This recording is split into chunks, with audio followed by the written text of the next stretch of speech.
Elle est en extase, elle jubile, elle est dans tous ses états, elle hurle de joie et se fait particulièrement agressive et bruyante sur les réseaux sociaux depuis le 3 juillet, date de sortie du dernier opus de Yodé et Siro. Les opposants au régime du président Alassane Ouattara sont au 7e ciel. Ils sont comme transportés par cet air musical, le zouglou qui invite au procès le régime RHDP, à travers le titre Président, on dit quoi ? Une chanson qui semble les avoir débranchés de la détresse et de la léthargie dans lesquelles ils étaient engloutis. En effet, face aux performances économiques et au bilan exceptionnel du président Alassane Ouattara, l'opposition avait perdu la voix. Il lui fallait un porte-voix populaire, un micro, une sorte de voix secours que leur a offert Yodé et Siro. Pour la bonne compréhension de notre propos, il nous apparaît utile de souligner de deux traits que notre souci ici n'est pas de jeter l'opprobre sur des artistes engagés, qui ont pour mission de jouer leur rôle d'éveilleurs de conscience. C'est dire que sur le principe, nous sommes d'accord que l'on puisse passer au crible de la critique notre action au sommeil de l'État. Mais, pour être prise en compte, cette critique doit être formulée avec objectivité et ne pas s'articuler autour de clichés déjà éprouvés et qui n'ont pas résisté à l'analyse des faits.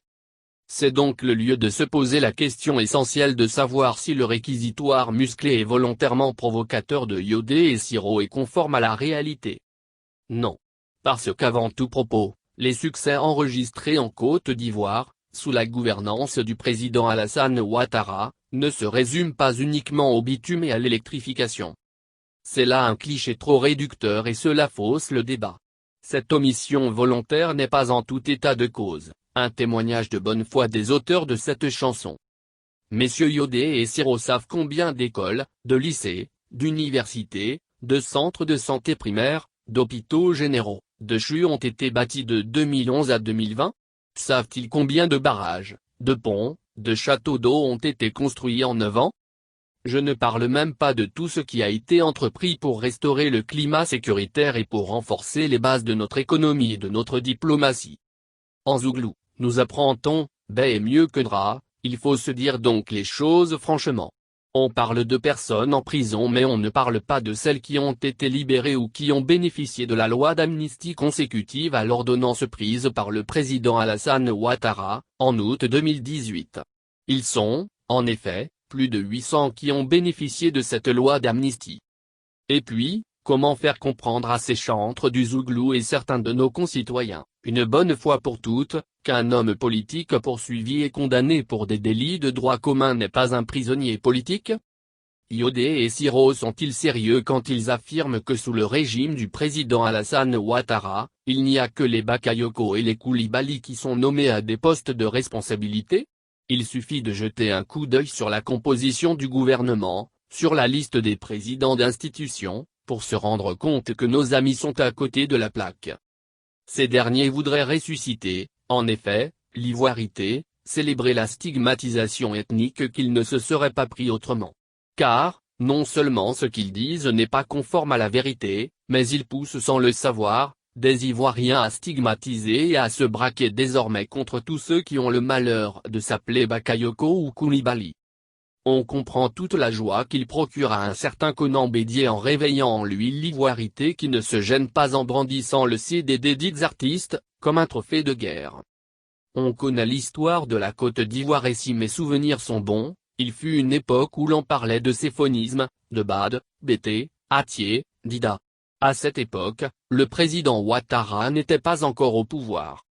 Mais, nos artistes ne s'arrêtent pas en si bon chemin, car dans leur désir de diabolisation à outrance du régime, ils avancent que les enfants de Conan, pour stigmatiser les cadres du peu de ci qui ont migré au RHDP, auraient été achetés comme de vils objets. C'est un mépris, un manque de respect inacceptable. Si nous avons été achetés, pourquoi ne dévoilent-ils pas le prix ? Pourquoi pensent-ils toujours que lorsqu'on prend une décision politique, on le fait pour de l'argent ? En 2010, quand le président Bédier nous invitait à suivre Ouattara en second tour, combien a-t-il été payé pour cela ? Le 17 septembre 2014, quand il le lançait à Dacro, l'appel dit de Dacro, combien avait-il été payé ? En 2014, quand il déclarait que le pont HKB, cette œuvre gigantesque du président Alassane Ouattara, valait à lui seul un deuxième mandat au chef de l'État en exercice, combien avait-il été payé? De même, quand en 2011, il réclamait et soutenait publiquement le transfèrement de Laurent Gbagbo à La Haye, combien avait-il été payé pour cela? Pour notre part, nous avons créé le mouvement sur les traces d'Houphouët-Boigny et adhéré au RHDP par pure conviction. L'un des fils de M. Bédier qui travaille jusqu'à présent à la présidence et l'une de ses filles qui occupe un haut poste dans l'administration auraient-ils, eux aussi, été achetés?